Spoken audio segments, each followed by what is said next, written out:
Terima kasih Majelis Hakim yang mulia. Saudara ahli. Ahli kan di sini kami hadirkan selaku ahli pidana. Kalau kita lihat memang di BAP saudara ahli sudah sering menjadi ahli di persidangan. Di sini kami mungkin tidak akan menanyakan fakta, tetapi kita akan menanyakan pendapat-pendapat ahli tentang keilmuan pidananya. Iya.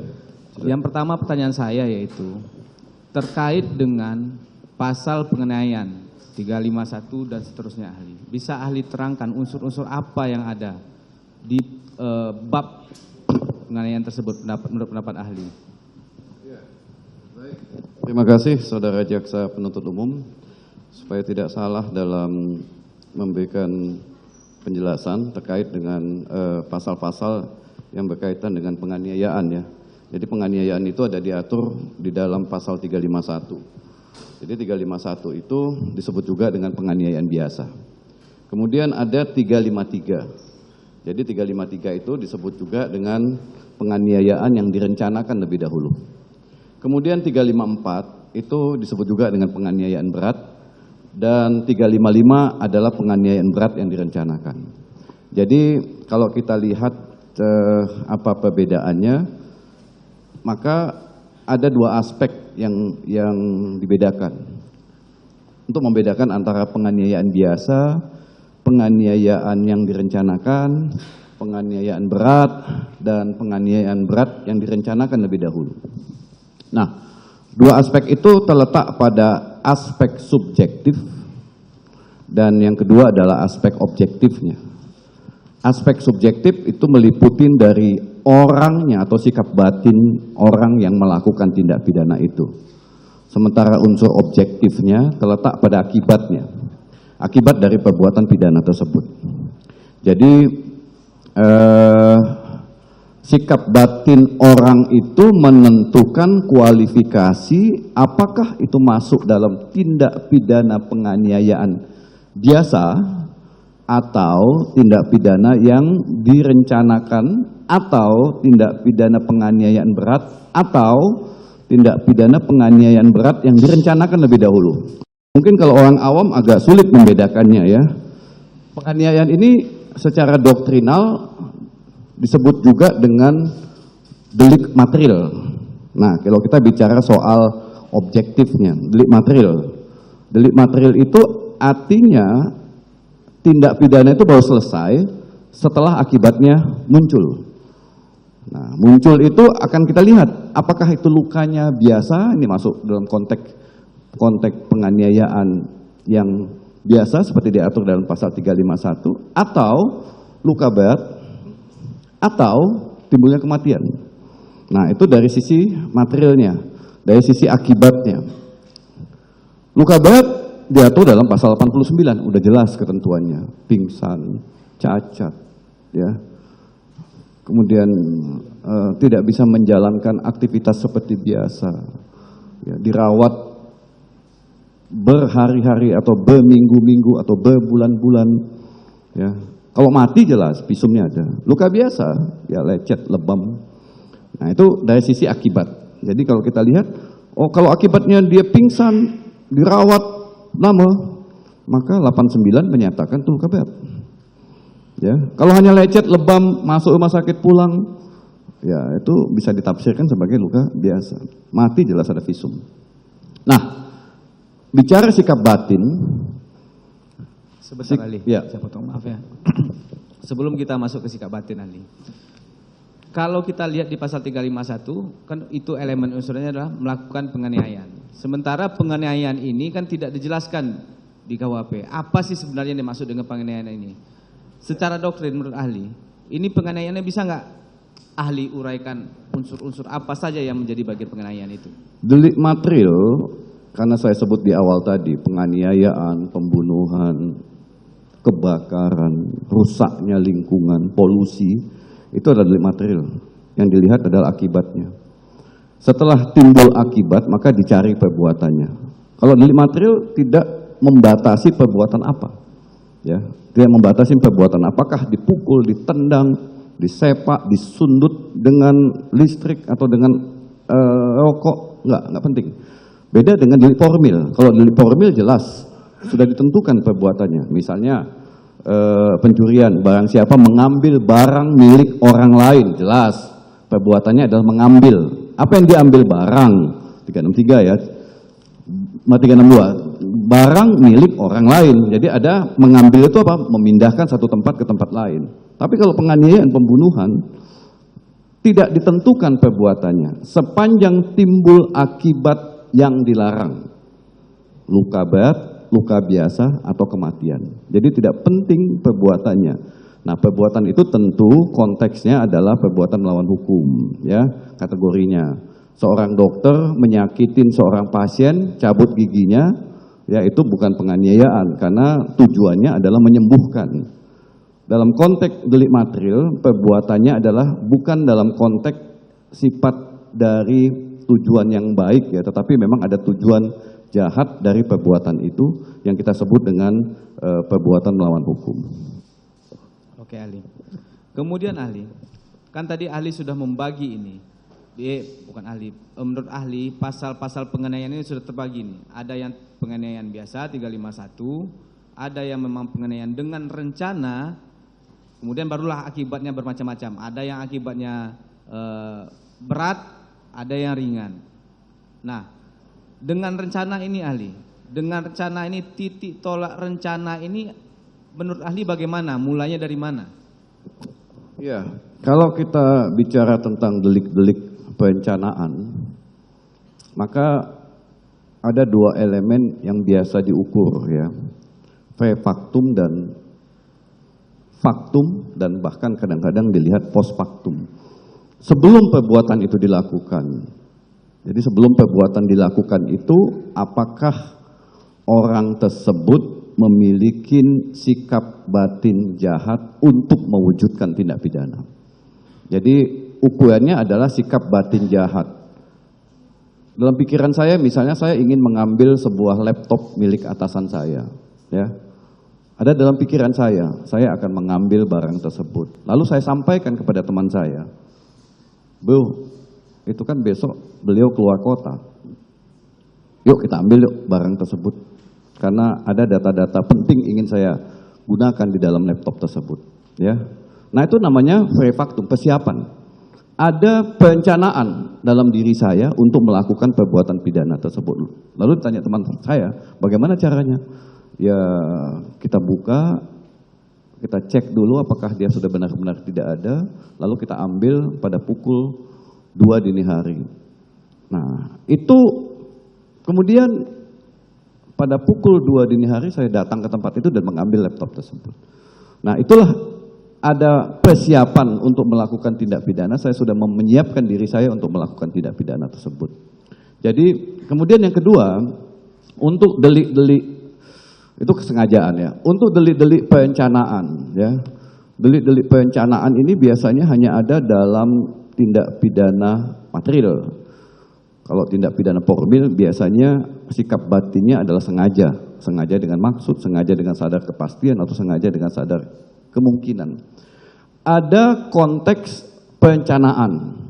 Jadi perencanaan ini adalah ada waktu untuk berpikir tenang ketika akan mewujudkan tindak pidana tersebut. Ada jeda waktu.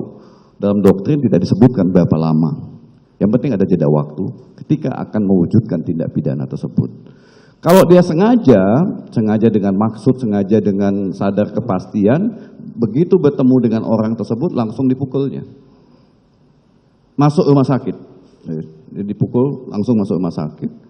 Sikap batinnya sebetulnya tidak pernah berpikir dalam dirinya untuk melakukan penganiayaan tersebut. Bertemu, langsung dihajar, dan masuk rumah sakit. Tapi kalau dalam perencanaan, ada waktu untuk menentukan persiapan-persiapan apa yang akan dilakukan dalam mewujudkan tindak pidana tersebut.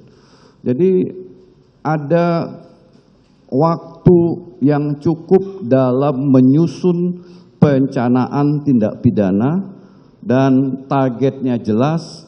Jadi kalau kita bicara target, jadi objeknya jelas, lokusnya jelas, tempusnya jelas. Itulah perencanaan. Ya, jadi target, lokus, tempus sudah ditentukan dalam pikirannya, untuk mewujudkan tindak pidana tersebut.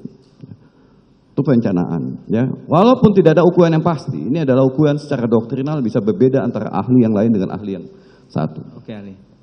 Apakah ini kan ada persiapan tadi, ada dari sikap batin ingin melakukan tindak pidana, kemudian melakukan perbuatan persiapan. Yang ingin saya tanyakan di sini adalah, apakah upaya-upaya untuk mengajak beberapa orang ingin melakukan tindak pidana itu termasuk dalam suatu persiapan atau sudah termasukkah itu dalam suatu perencanaan, ahli? Iya, perencanaan bisa dilakukan oleh satu orang, satu aktor. Bisa juga dilakukan lebih dari satu orang, beberapa aktor. Nah, kalau dia melibatkan beberapa aktor, maka kita akan melihatnya dari segmen yang lain. Apakah di situ ada menyuruh melakukan, ikut serta melakukan, menganjurkan melakukan, membantu melakukan. Nah, aktor-aktor yang lain. Kalau dia satu orang, nggak perlu kita mengkaitkan dengan aspek-aspek perluasan pertanggungjawaban pidana yang saya sebutkan tadi. Maksud saya begini, ahli, kita belum masuk kepada delik-delik penyertaannya. Yang ingin saya tanyakan di sini, ini kan pasal 35 penganiayaan ini 351 dan seterusnya ini ada perbedaan-perbedaan tadi. Ada di sana penganiayaan dengan rencana terlebih dahulu. Yang ingin saya tanyakan, si A ingin melakukan suatu tindak pidana. Untuk mewujudkan tindak pidana dia itu tersebut, dia mengajak orang lain agar tindak pidana itu bisa dilakukan atau mudah dilakukan.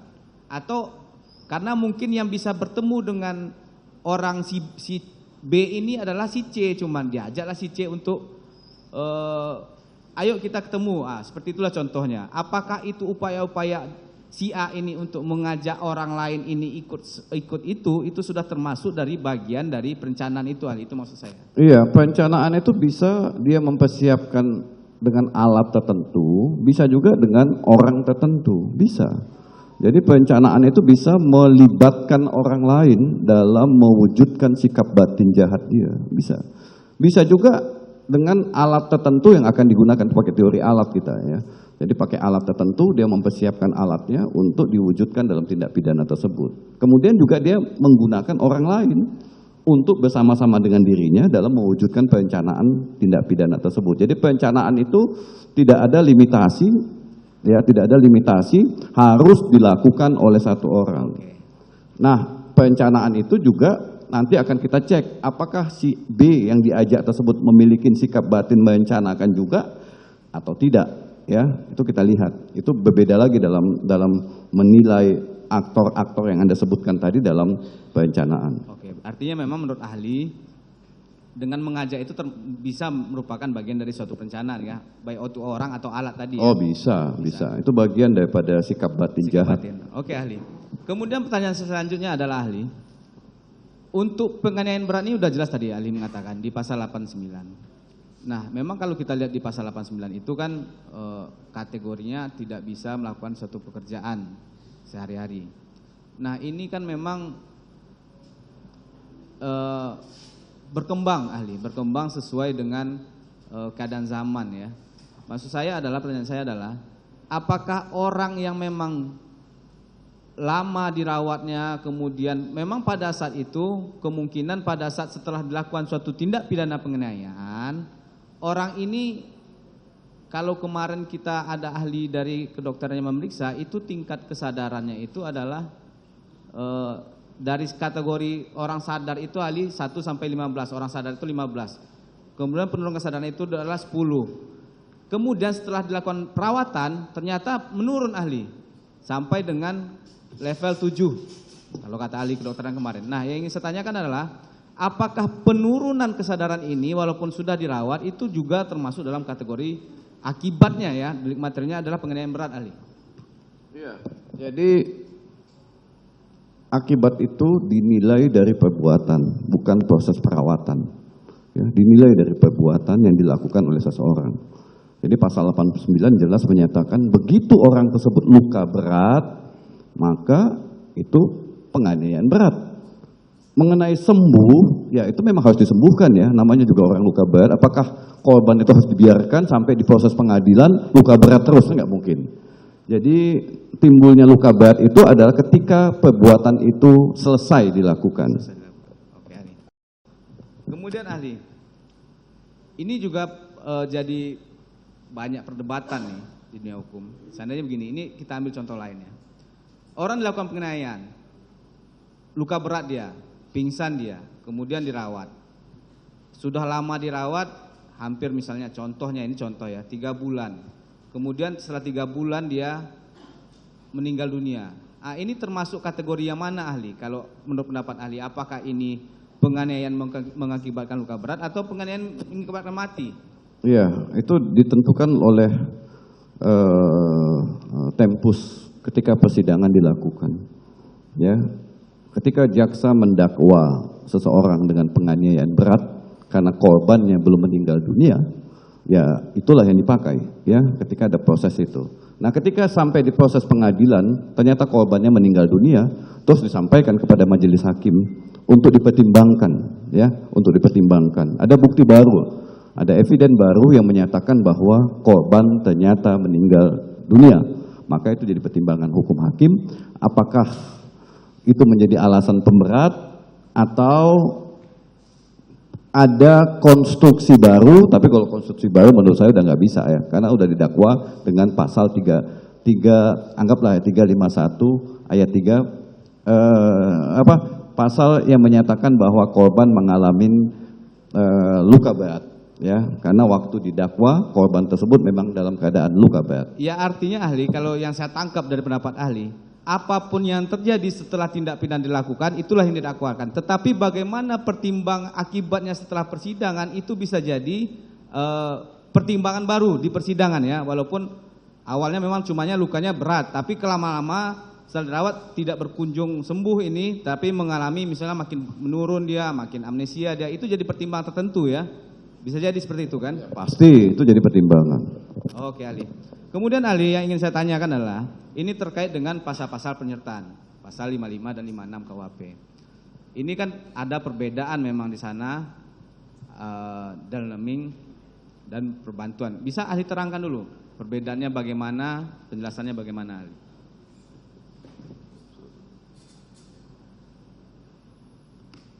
Ya. Jadi pasal 55, 56 ya. Jadi ada yang menyatakan 5556 ini perluasan pertanggungjawaban dalam doktrin. Ada juga yang menyatakan ini adalah perluasan dari tindak pidana. Ya, tergantung ajaran mana yang Anda pakai. Apakah ajaran dualistis atau monistis. Nah, kalau KUHP yang kita pakai saat ini itu disebut sebagai perluasan pertanggungjawaban pidana. Tapi kalau Anda pakai KUHP baru nantinya, itu adalah perluasan tindak pidana. Jadi beda dia. Nah,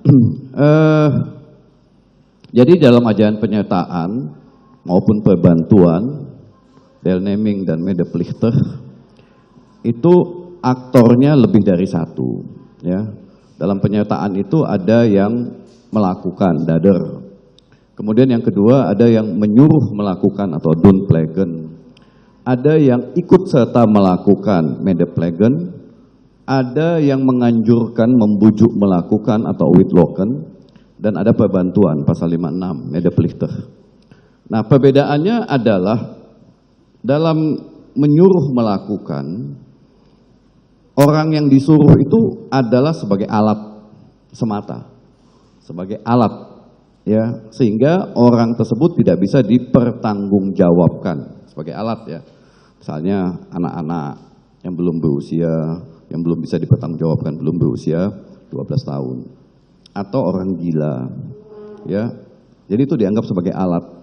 Atau orang yang di bawah tekanan daya paksa untuk melakukan tindak pidana, daya paksa. Paksa dia. Pasal 49. Nah, 48, daya paksa. Nah, kemudian ikut serta melakukan. Ya, ikut serta melakukan atau medeplegen.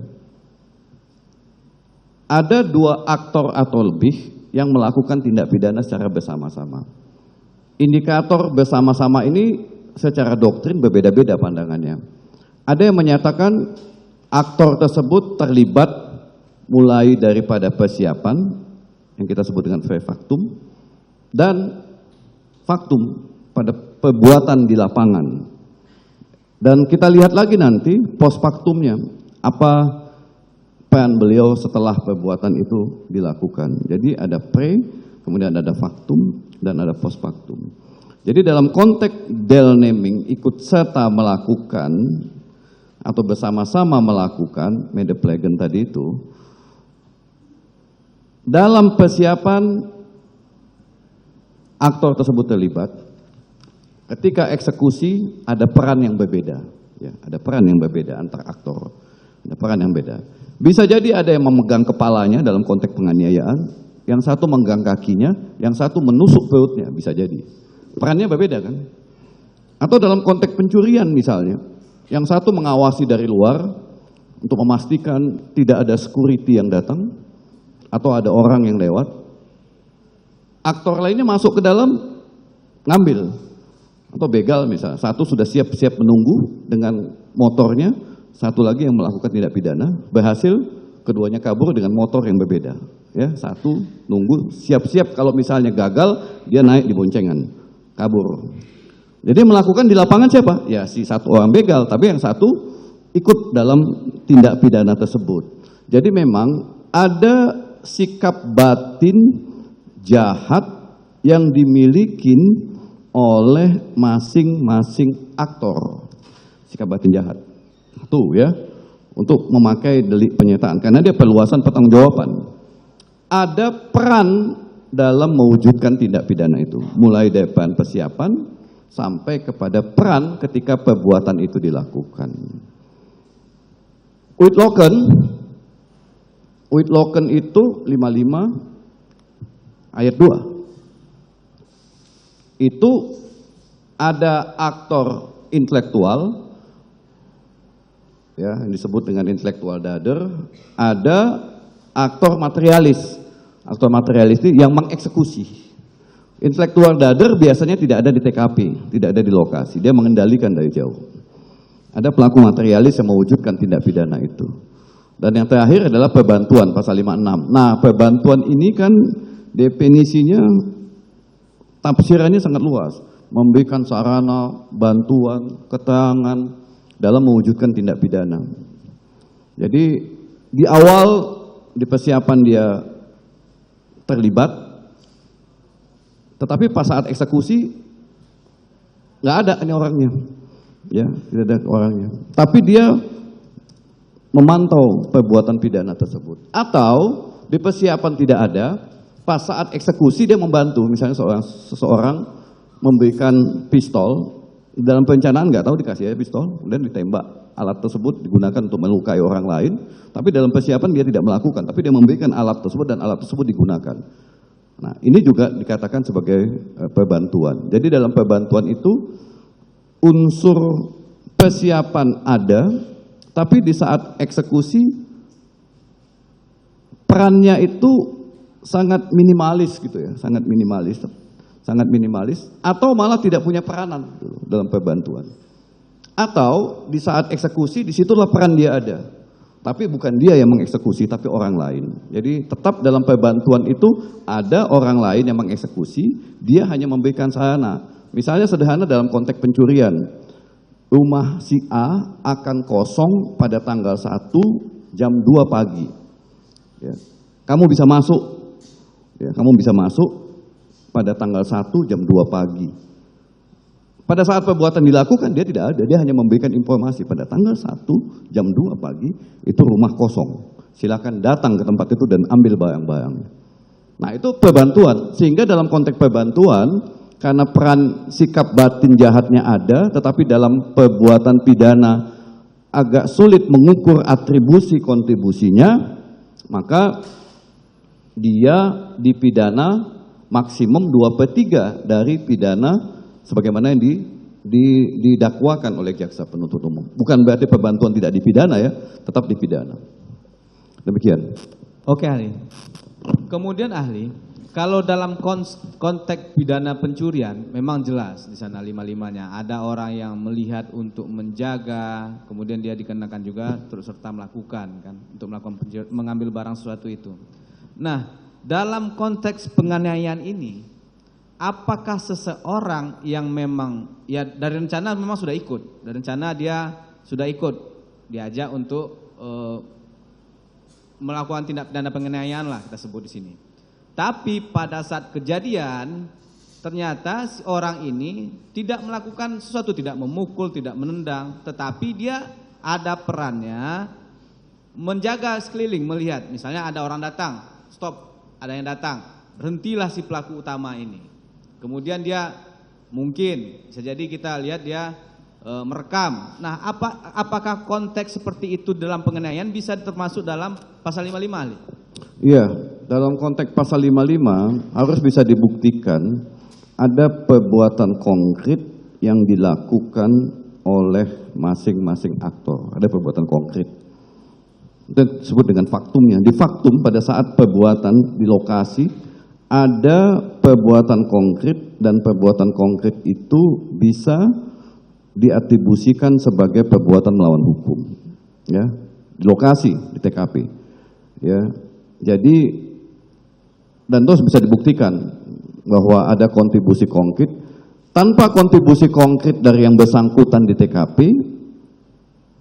delik itu tidak terwujud gitu loh. Ya, delik itu tidak terwujud. Atau si dader tidak berani melakukan tindak pidana itu tanpa ada dukungan dari aktor-aktor lain. Ya, sama dengan pencurian. Kalau nggak ada aktor lain, begal. Kalau nggak ada aktor lain, dia tidak berani mewujudkan begal. Dia butuh teman untuk memastikan bahwa ketika dia runway, melarikan diri, aman gitu loh. Atau ketika perbuatan pidana itu diwujudkan sesuai dengan sikap batin jahat dia gitu loh. Sesuai dengan kebijakan. Kadang-kadang orang mewujudkan tindak pidana itu dalam ilmu kriminologi, kalau ada temannya, ya, ada aktor lain, ada keberanian dalam mewujudkan tindak pidana tersebut. Ada orang-orang yang memiliki sikap mental seperti itu. Ketika dia sendirian, dia tidak berani mewujudkan tindak pidana tersebut. Nah, apakah kehadiran orang lain, walaupun menonton, dapat ditafsirkan dia memiliki kontribusi dalam mewujudkan tindak pidana tersebut? Ya, dalam ilmu kriminologi bisa ditanyakan seorang kriminolog. Kebetulan S2 saya adalah kriminologi. Jadi akan dilihat dari aspek itu, ya, aspek kontribusinya itu adalah dia ternyata berani melakukan karena ada aktor-aktor lain yang hadir di tempat itu untuk mewujudkan tindak pidana. Dia tidak berani melakukan tindak pidana itu kalau sendirian, nyalinya nggak muncul gitu loh. Nah, itu dapat ditafsirkan sebagai ada kontribusi dari aktor lain. Berarti luas juga ya, dengan ngajak orang itu kalau dia takut berarti sudah bisa kita kenakan 55. Kemudian ahli yang ingin saya tanyakan.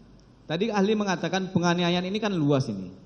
Akibatnya kita lihat dari akibat tadi kan. Melakukan penganiayaan kan tidak diatur seperti pencurian mengambil sesuatu atau pembunuhan merampas nyawa orang lain kan begitu kan. Penganiayaan ini cuma bahasanya penganiayaan. Apakah ahli, pertanyaan saya adalah, apakah dengan menyuruh seseorang melakukan contohnya sikap tobat, mencontohkan sikap tobat atau menyuruh orang melakukan sikap tobat, itu kan berarti itu kan sudah merendahkan orang. Apakah itu sudah termasuk dari suatu penganiayaan ahli? Menurut ahli, sikap tobat ini kan seperti sujud tapi di tanah gitu atau di aspal atau di lantai begitu ahli. Apakah itu sudah termasuk dari penganiayaan walaupun akibatnya belum ada pada saat itu, misalnya luka berat, luka ringan, tapi seperti itu?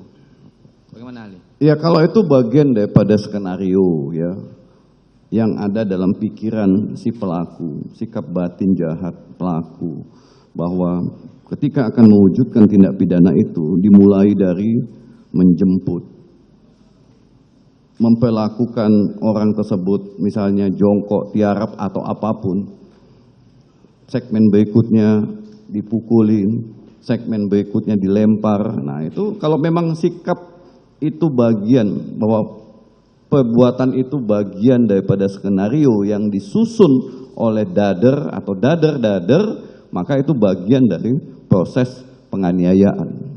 Oke ahli. Kemudian ahli, ini kalau saya lihat di BAP ahli juga di sini pernah memberikan keterangan ahli terkait di bidang anak dan perempuan ini ya. anak dan perempuan. Di perkara ini kan memang korbannya anak ini, anak. Jadi mungkin saya rasa masih relevan lah saya tanyakan kepada ahli. Ini terkait dengan restitusi ahli terhadap korbannya anak. Ini restitusi ini bagaimana sih seharusnya kewajiban si pelaku untuk terkait restitusi bagaimana ahli terhadap korbannya yang anak ahli? Iya. Itu mungkin nanti bisa ditanyakan ke ahli lain ya, itu bentuk-bentuk pemidanaan. Jadi bentuk-bentuk pidana itu ada pidana pokok dan ada pidana tambahan. Untuk korban anak, memang kalau kita merujuk pada Undang-Undang 35 2014, 23 2002, 17 2016, ada pidana restitusi. Ya. Jadi pidana restitusi itu artinya ganti kerugian yang dibebankan kepada pelaku untuk diberikan kepada korban. Restitusi itu adalah sifatnya aktual cost kerugian yang dialami oleh korban yang bisa dibuktikan. Ya, misalnya kalau korban mengalami matanya harus dioperasi dan ada donor mata dan biaya untuk memulihkan matanya tadi itu membutuhkan dana katakanlah 500 juta.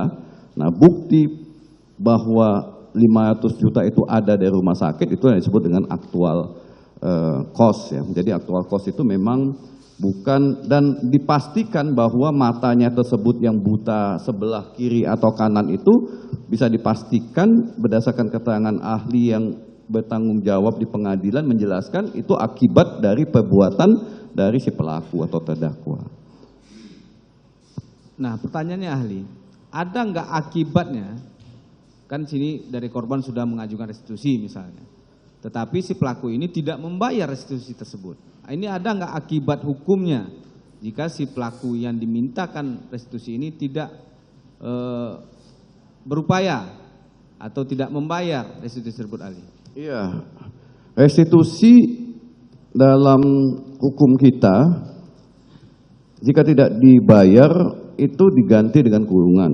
Tetapi dalam beberapa kasus Heri Irawan yang di Jawa Barat itu jaksa menyatakan jika tidak dibayar akan ada perampasan terhadap harta bendanya, dijual kemudian dilelang dan biayanya itu dibayarkan kepada korban sebagaimana yang diputuskan oleh pengadilan.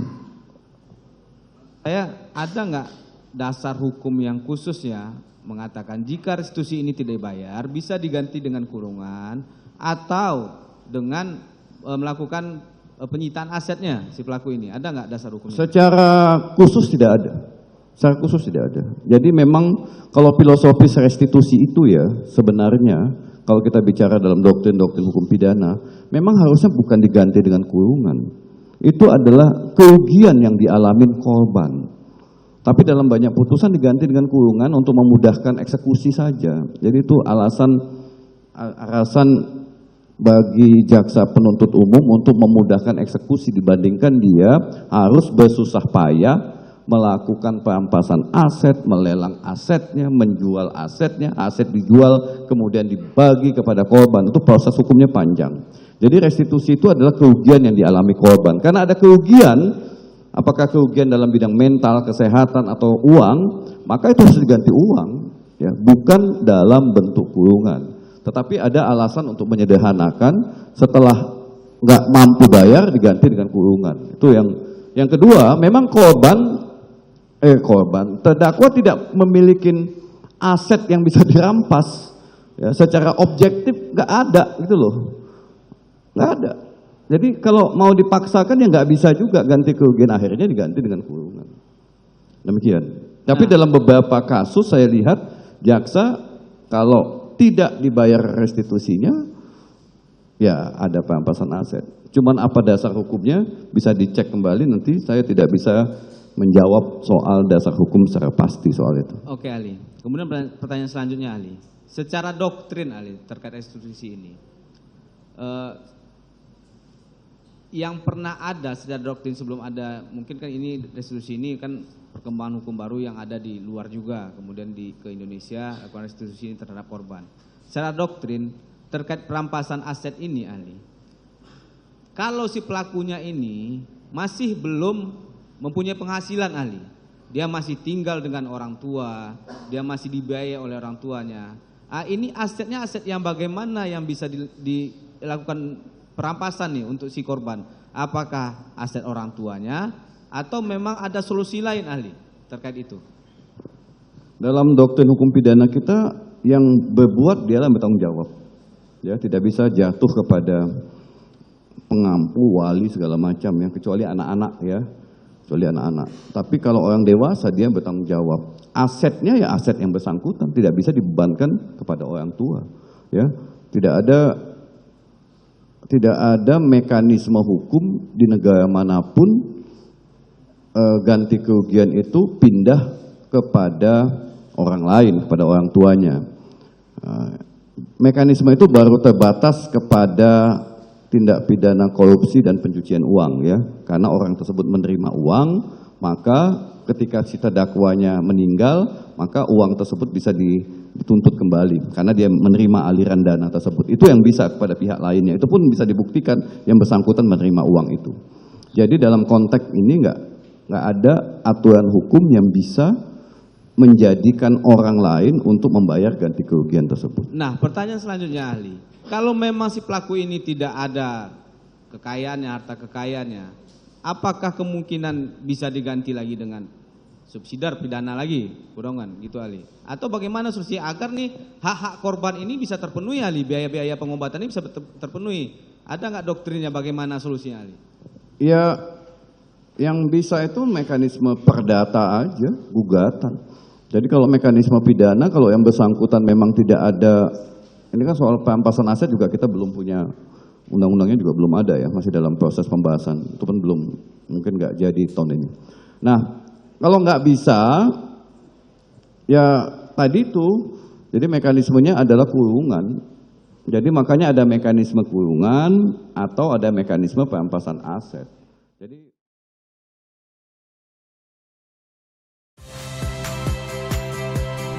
saya Rahmat Ibrahim. Saksikan program-program Kompas TV melalui siaran digital, pay TV, dan media streaming lainnya. Kompas TV, independen, terpercaya.